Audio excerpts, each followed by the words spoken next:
Meriken Park is a nice waterfront park in Kobe's port area. Built on an outcropping of reclaimed land, the park is covered in grassy lawn and open courtyards dotted with a collection of modern art installations and fountains. It is home to some of the city's more iconic contemporary architecture, such as the Red Kobe Port Tower and the Kobe Maritime Museum. The park was devastated by the 1995 Great Hanshin earthquake, but has now become a popular spot for locals and tourists again. A small memorial commemorates the many victims who were killed in the port during the earthquake. A short section of damaged waterfront has been left unrepaired as a reminder of the earthquake's tremendous destructive power. 1995 Kobe earthquake. At 05:46 on January 17, 1995, an earthquake measuring 7.2 on the Richter scale struck the heavily populated city of Kobe, Japan. The earthquake occurred along the destructive plate boundary where the Pacific and the Philippine Plate Oceanic meet the Eurasian continental plate. Many freeways and buildings were destroyed, despite the strict building regulations, and 5,000 were killed. Fire spread as a result of broken gas mains. 250,000 people were left homeless.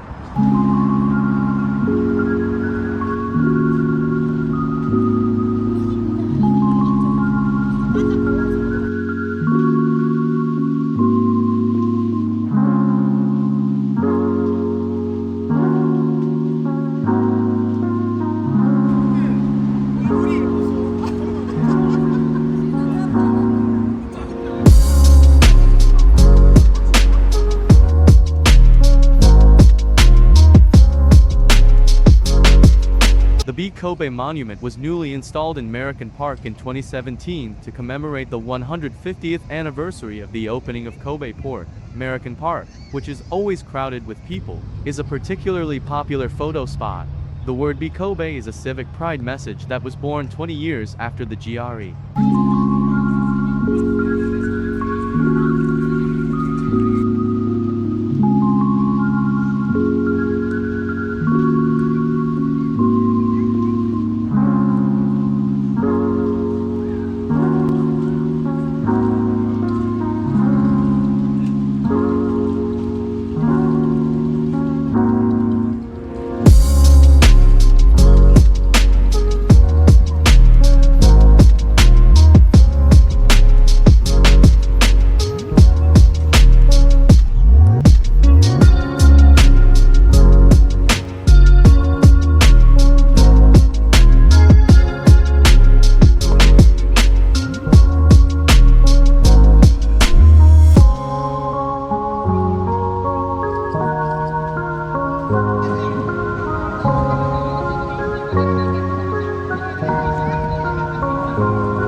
Thank you for watching. Don't forget subscribe. Goodbye.